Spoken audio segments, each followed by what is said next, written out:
I've seen a lot of things in my practice, and one of the things that still boggles my mind that I've seen and it actually works out is when a partner still sees their ex, is friend with their ex, and has a healthy relationship with someone else. It's not common. In fact, I believe it's pretty rare, but it does happen. And because it happens, I want to talk about it a little bit because many times when you find out that your partner is still talking to their ex, you get enraged and you may fly off the handle, say something you later regret. And what's important is for you to understand some particular things. I have 5 things, 5 questions that I would ask myself and my partner. And here's the difference. When I see couples who still have an ex in their present, and that ex is allowed to have dinner with them and their partner and be included in celebrations, especially if they have kids with their partner, it's because the partner, the new partner, does not feel like there's something going on with her partner and his or her ex. When you open that up, when you make it known to your ex that you are in love with someone and that you have a healthy new relationship with someone and you have moved on from the past, gained understanding, and know why it didn't work with your ex, but still want to be friends or have that connection open, it can work. So this is what I'm going to say up front. If your partner that you're with now is meeting with their ex and it's something they don't want to know you to know about, that is a red flag. But otherwise, before you panic, slam the door and leave, consider these 5 things. The first one, you want to ask yourself, how long has it been since they broke up? People who have broken up a long time ago, and especially if they have kids and they're still co-parenting, that's a lot different than if they just broke up. If they just broke up, then I would be more reluctant to let an ex in again. I would be more sure of that boundary I had with my new partner that, listen, if your ex is still here, then you have not completely let go. So I think that's the first one. Secondly, was the breakup mutual? This is so important, especially if if it was a relatively one in a lifetime relationship, because when you weren't ready and someone else broke up with you and that relationship was significant, there may be unresolved business going on inside you. You're not ready to let go. And let's say you go on and get into a new relationship, that new person is going to feel it. They're going to be able to see that you are still in love or have not let go of the ex. And it's very important that the two of you talk about this. Like, what are you going to do? Do you want to go back and talk to your ex? Don't ever get involved with someone that still has unresolved anger, frustration, or feelings for their ex. Because if they feel that way, there's a small space that can grow, especially if they're around that person. And not only that, if they're still lingering or having thoughts or feelings about their ex, then those are thoughts and feelings that they can't have for you. And so I think that's significant, and I would pay attention. How often do they communicate, and how do they communicate? You know, I think it's very important that you know the frequency they talk. Are they co-parenting, or are they like getting together? Are they sending each other funny texts throughout the day? You know, most days during a week. When they do get together, are you excluded or are you allowed to be part of that conversation?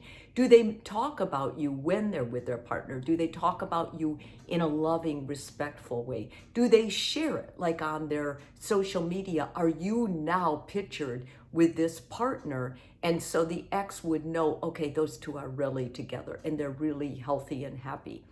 I'm saying this because sometimes if your partner is not upfront with it, they may be dangling the ex on, or they may be feeling like, well, it'd be nice if I could still have a relationship with both, the same intimate relationship. And it might, and then they'll rationalize it might even be better for my child.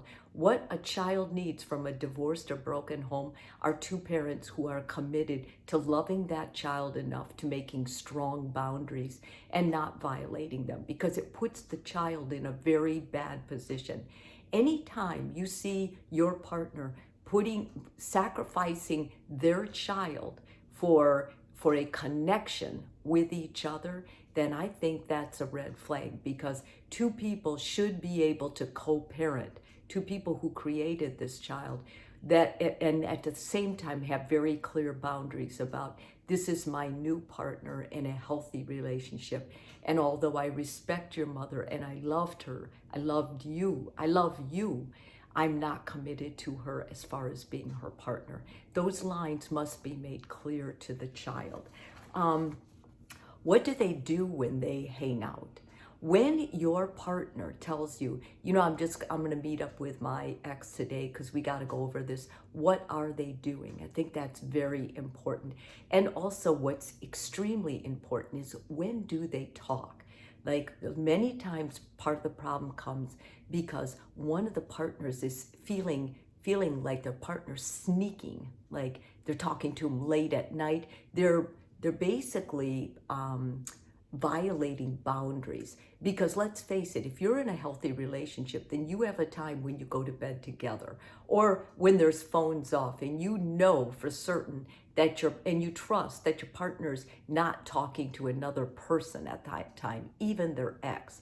So if they wait until you go to bed, or they're an early riser and they communicate first thing in the morning before you get up, that's not a good sign. I think when someone has healthy boundaries, that means that they're going to communicate with their ex at a time you could see. The phone could be laying down and you could pick it up and see. They have nothing to hide because they're in love with you. But I would check that out. And if they're texting during the night, while the two of you are in bed, or getting up at night to read a text, I think that's a clear sign, a warning sign that this relationship is not over between your partner and their ex. And in that case, I would encourage you that you may have to leave, but I would talk about it first.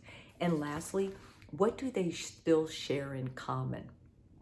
A lot of people who form a new relationship, they have their values in common, but what they like to do, their interests, travel or bird watching or what nature walks or whatever those things are, they still share with their ex. And unless you're willing to go with them and embrace their passion or be part of that passion, if it means a lot to them, then they're going to always have that draw toward their ex. Or they may share pictures of what they've seen. Or, in the example of birds, people who are birders, I'm telling you, when they see a rare bird, they have to share it.